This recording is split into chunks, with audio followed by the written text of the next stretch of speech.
Well, it's funny that you say talking about it with my mum, because she was the one who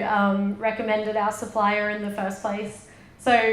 the mill we work with is 150 years old, and so my grandmother, my mum, most people probably in Australia who are over 50 know about this mill, and I think in terms of how everyone can be doing more, I think it's really about just keeping your ears and eyes to the ground about what interests you, embedding yourself in the community that you want to be part of. I think back in 2014, Karina and I went to a circular economy conference where we met the guy who started Sendle, and it was super early days for him then, and we were just really inspired that there were these people doing a carbon neutral courier service. And Sendle originally started with the backhaul of delivery trucks being their waste they were working with, and it was just kind of getting to know all the people who inspire you the most, I guess. We took 3 months and travelled around India, and we both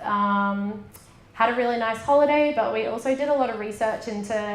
textiles, into weaving. We visited some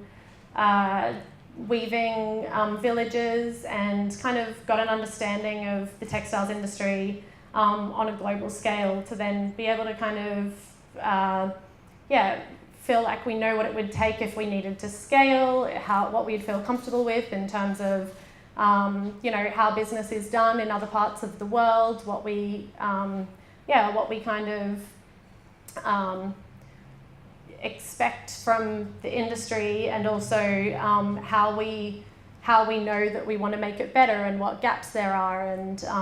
those kinds of things. So I think it's the doing thing is about getting out there and really embedding yourself in the community, in the industry, and soaking it all in.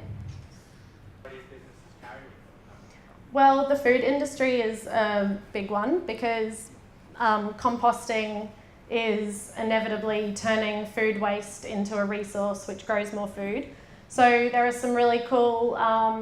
closed loop food movements happening around the world, and in Brisbane we've got King Arthur Cafe, who have a closed loop kitchen. Scout are getting on board. I know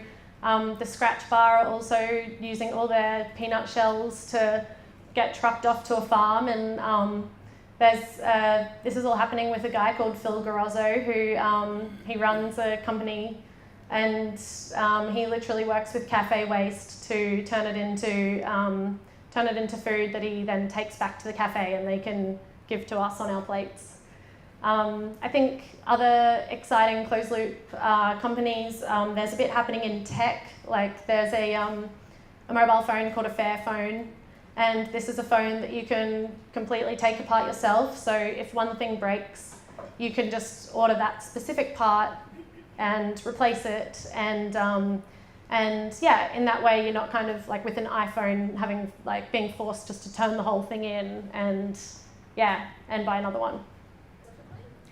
Yeah, so I've graduated and I did a master's in leadership for sustainability, and my thesis was on cradle to cradle and how to implement it in large scale companies, because I think there's a lot of really awesome small companies like mine trying to create this philosophy, but it's really some of the large companies that can make the most impact if they use this philosophy. But there were people in my course who were studying everything from,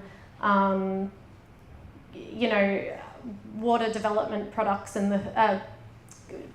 projects in the third world to how to be sustainable in terms of the finance industry, or some of those industries that you really don't feel like are sustainable. But I think that the most interesting part of my whole course was that we were a cohort of about 35 people from 22 different countries, and there was someone from Mongolia, someone from Brazil, Singapore, all over Europe, and that was really interesting because sustainability in every different country is so different, and And yeah, there are issues that I didn't even know existed in the world that that I was able to gather more understanding from. So yeah, it's also a bit like the tip of the iceberg. I feel like I know, yeah, a lot, but there's so much more to learn. So yeah.